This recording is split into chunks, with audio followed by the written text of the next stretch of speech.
Learning targets and criteria for success have had a huge impact on the way that I teach.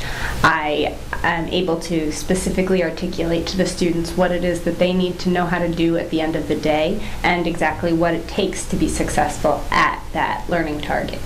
They love it, they cling to it because they understand truly what it is that they're expected to do and whether or not they are getting there. And when they are having trouble with it, they have that criteria for success to look back to really be able to say, this is what I don't understand. This is the step or this is the process that I'm just not understanding. And even though they're only 11 and 12 years old, they're able to specifically articulate what their problems are in the learning. The descriptive feedback that I give them has been fantastic because it lets them know exactly what it is that they're deficient on, and then they can specifically address that issue.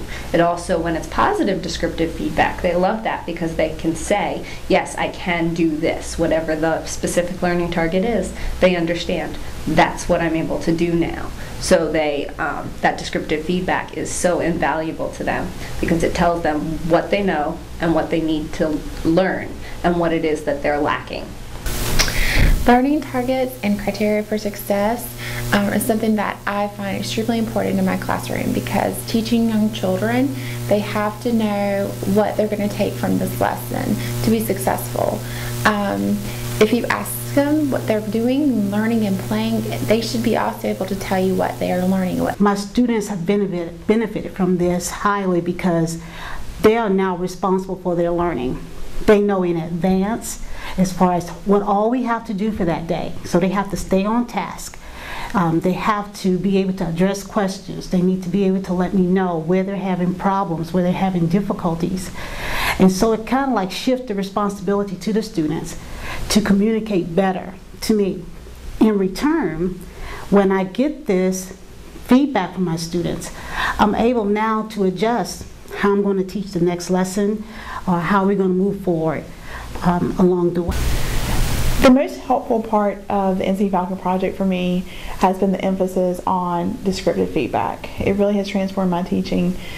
It's taught me to give students what they're doing right, but also how to improve, how to get from where they are to where they need to be, and using very concrete language and giving them at all times referring back to the criteria for success. How do they know to get from one point to the next point? And for me, it's made my students grow tremendously. I think I've had the most growth from all students, not just my high performers or my low performers. Every student has been able to transition much better this year, I think, because of that. And the use of the criteria for success in everyday lessons, it gives me a place to have a stopgap for students. Where are they now? Where do I want them to go? And how do I lead them there? That I don't think was in my classroom before. I always knew where I wanted my students to go, and I had an objective on the board, but I didn't tell them exactly how to get there. I consider the criteria for success the roadmap, and the descriptive feedback gives them the directions along the way for that. We're assessing the learning targets and the criteria for success. And whether that's using technology of some sort, whether it's using an exit ticket, or a plethora of the tried and true methods for formative assessment that we've been using for ages, whatever activity it is we're using, we're measuring how our students are progressing towards the learning target by using the criteria for success.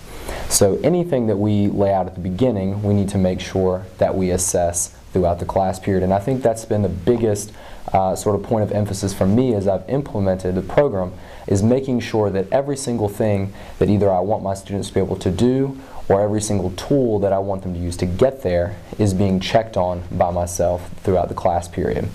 It also gives students a chance to know as they're learning whether or not they're getting it.